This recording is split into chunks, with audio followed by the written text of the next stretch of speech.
hurt your feelings too. They will. They They'll can be hurt you. pretty ugly. See, they sit up there and they just write, you know, and they don't know that it's your life that they're Yeah. dealing with. Yes, exactly. Yeah. They forget that. But when it's good, it's really you should good. bathe in the good ones. Totally. You know, because Yeah. you ready? Yeah. Sit here, sit back. Like this? Yes. Congratulations. Thank you and so good to much. see you. Good to see you as well. Well, what's it like being in a movie that's doing this well? It's beyond words. It really is. I mean, it's a year's work finally coming to fruition, and it's successful. It's the best feeling in the world. It really is. But you're not a person that's been in 1,000 movies. Not at You've all. been in one. Just one. And the words that they're saying from the tippy top of the mountains, Yeah. impressive debut. What's that like?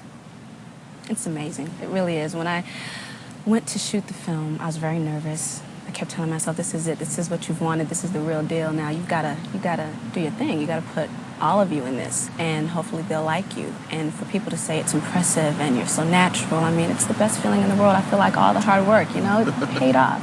How'd you figure it out? This acting thing? It's something I've wanted for a very, very long time. Since I was little, I started in singing. I did acting, I danced, I did plays. In high school, I took a bit of drama, but music was first. And I waited for the right project, for the right time, and it just came together. But the thing about it is, you have to act with someone. You can't sit in your room getting better and better every day. You have to get out and react with someone. First time on the set, and you pulled it off. Thank you. I was actually just blessed to be surrounded by so many wonderful veterans and people that I had great chemistry with and that were just open to me. I mean, Delroy pulled me to the side and said, here, I'm going to give you a few pointers on this. And Isaiah, just watching them, I learned a lot. And playing off of people that great was great for me. This is a movie that could be called, on first blush, an R&B type gang movie. But it's different. You drive a Mercedes in the movie. Oh, I'm pushing the Merc. I'm pushing the Merc. It's cute. But no, it's not that. It's got something for everybody. I mean, we have we've got an influence of hip hop in there. The soundtrack has a lot of hip hop on it, but we've got a lot of great artists. We've got a wonderful score.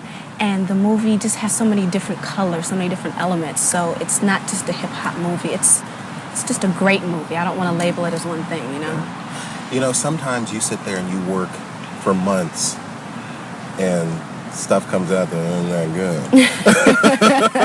good. Because you'll see movies and you go, didn't they watch this before they put it out? Did you have a feeling as you were going along that it was part of something special was going on? I felt it was something very special. I Why? mean, just the set in itself. Andre, it's his debut as a director, and he does a beautiful job. And he set the tone for the whole set. Everybody just got along. There was just this wonderful camaraderie. And, I mean, as time went on and we watched dailies, you could just see these sparks happening. And it was just a beautiful project on set and off. So I just think knowing that, I knew it was going to come together great. Singer, actress. Yeah. How are they the same? Well, they're different in a lot of ways, but there are similarities. Getting in front of a camera and doing a video, being on stage, there's acting involved in that. But being an actress, you become this new person. You become this totally different person. And even though you may be able to relate to this character, you still have to be someone else and get people to get into that with you. So I think the discipline involved and the focus is the same, but they're still totally different genres. So you reading any of these reviews? I haven't read any yet. I've heard a lot. And Why haven't you read them? I told myself I was going to stay away from the reviews. I didn't know what people were going to think, and I wanted to protect myself. Yeah. But now I think I'm going to read a few. And like you told me, bathe in bathe in the good reviews. So I'm very happy with what people are saying. Let's talk a little bit of history, because you've been involved with movies before with your singing. Yes. Dr. Dolittle, Yeah. a Grammy-nominated song on the soundtrack. Tell me about the song and being part of that movie. I love Eddie Murphy, so I wanted to do a song on the soundtrack, and that song it really shocked me. When I first recorded it, I felt it was a hit. I loved it, but I didn't know it was going to do what it did. So to have it become a Grammy-nominated song with such a great video, that was one of the most played videos on MTV. It was great. It was a highlight of my career, definitely. And a movie I've seen over and over with my daughter, Anastasia. Anastasia. Yeah. That took me to the Academy Awards. Never forget that. Tell me about your involvement with Anastasia. Anastasia was cool. My company at the time brought it to me, told me about it. I got to screen it, and I loved it. I love animated movies. Yeah. And Guy Roche did that song. And at the time, I hadn't even thought that his possibility this could go to the Oscars. So when I got that call at 5:30 in the morning, like, you're going to be on the Oscars. Oh, I can't tell you. It was amazing. It was great. Next Friday, another song. Another song. Yeah, and that song is actually on the Romeo Must Die soundtrack as well as a bonus track. Okay. And that was another thing. Had no idea people were going to love as much as they did. It is a good song. It's a cool song. I did it actually before I even shot Romeo. And when I got the call for Friday, I was like, well, it's a cool song. Let's throw it on the soundtrack. And it did well. So I've been very blessed. Let's play a game. You go into a video store. Okay. It's a rainy night. Mm-hmm. You're going to rent some videos that are your favorites. Okay. Could be something that just came out. Could be something from a long time ago. Give me a couple movies you're going to come out with. I'm probably going to come out with Silence of the Lambs. What? Silence of the Lambs? I know. I Why? say it all the time. I am in love with Anthony Hopkins and that movie. I'm obsessed with the books. I've read The Red Dragon, Silence of the Lambs, and I'm now reading Hannibal. I love it. It's a great movie, and he's amazing to watch. I'd also come out with Bram Stoker's Dracula. Listen.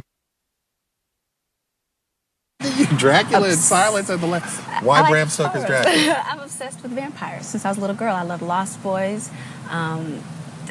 Any vampire movie you throw out there, I've probably seen it, and that was definitely one of my favorites. Why was Bram Stoker's Dracula one of your favorites? I love the way it was shot. There were a lot of moments in that movie that reminded me of videos, the fast motion. It was just beautifully done. Gary Oldman is amazing, another favorite actor of mine, and just like the movie in a whole. My brother and I loved it. Mark, can I stop for a second? Vampires, me too. I love They're them. real. Do you believe in I that? believe that. Seriously? All right, Well, you know what? I'm going to tell you a secret. I do too. I do. Telling That's you. us. I'm That's telling between you. us. Oh, yeah. I do Ready? too. Okay. Give me a love story you might rent. A love story. I'm going to take it really far back. My mother's a movie buff. She loves old movies, and I saw a movie called The Enchanted Cottage Okay. that I actually would like to see again, so I think I'm going to go rent that after this is over. But it is the most beautiful story, and I can't even remember the details, but all I remember is that it touched me, almost made me cry. And that's a lot for me because I don't cry easily, so It was a beautiful story. They always say, sometimes a movie that's nothing but chewing gum for the eyes. Doesn't have to be deep, doesn't have to have great weight to it. If you're going to get something that's just going to be nothing but fun, what would you rent? Nothing but fun. I'd probably rent, God, what was the name of that? Oh, Airplane. Good, give me a second to think of this go movie. ahead. That's okay. I can't remember exactly. Yeah, but it's a beautiful movie. Okay, you ready? Audience score. Rolling. Okay. One that's just for fun. Just for fun, it would have to be Dracula Dead and Loving It, starring Leslie Nielsen. We're back to Dracula. Yeah, and it's a parody of Bram Right, Stoker's right. Dracula, and it is hysterical Yeah. to me. I can laugh at anything. I'm very, very silly. I love to laugh, and that movie is just great. You can go to a video store now and rent music videos. Ricky Martin's out with his collection. Madonna's with her collection. Mariah with her collection. Would you rent them, or is it to a point to where you've seen them so much on TV that it's like, I don't think I'd probably rent them. I mean, to see someone's collection is actually cool. Like to rent Janet's video or Michael and just go back and see all those hits from back in the day that you loved. It would actually be a lot of fun. What was it like growing up? Because you were a very self-assured woman. Thank you. Growing up for me, everything was based on entertainment. Come from a family that's always been involved in this business, and I went to Catholic school, went to Performing Arts High School where I majored in dance, but took drama and music. So, but I was always grounded. My parents made sure I had everything that a child has. I went to parties, I went to my prom, I did all those sort of things. So they kept me real when I came home. And then I went into my fantasy world when I went out and traveled and did videos and all of that. I had a great childhood. Is it more than you thought it would be at this time? Is it exactly where you thought it would be at this time of your life? Another plane. You can think We're on that lucky. one. Okay, we're clear. How old are you? Just made 21. Just made 21. Yes. Are you ahead of schedule? I've always been very mature. My parents have always told me that. And I mean, where I'm at in my career right now, I feel so blessed because everything that I've always wanted is happening to me, and I feel it's happening right on schedule. It's progressed since I first came out with Age Nothing But a Number till now, and I just feel like I have so many places to go and so many things to enjoy. I'm just very happy, very blessed. Cool. Thank you. There you go. So, It's the best. absolutely. Can you do all of my interviews? Sure, I'd be happy God. to. Sure. I think it's all true. I think, okay, let's play this game. You know how you have a little baby, and as an adult, you can run circles around them. That's how they are to us. That's how they are to us. That's right.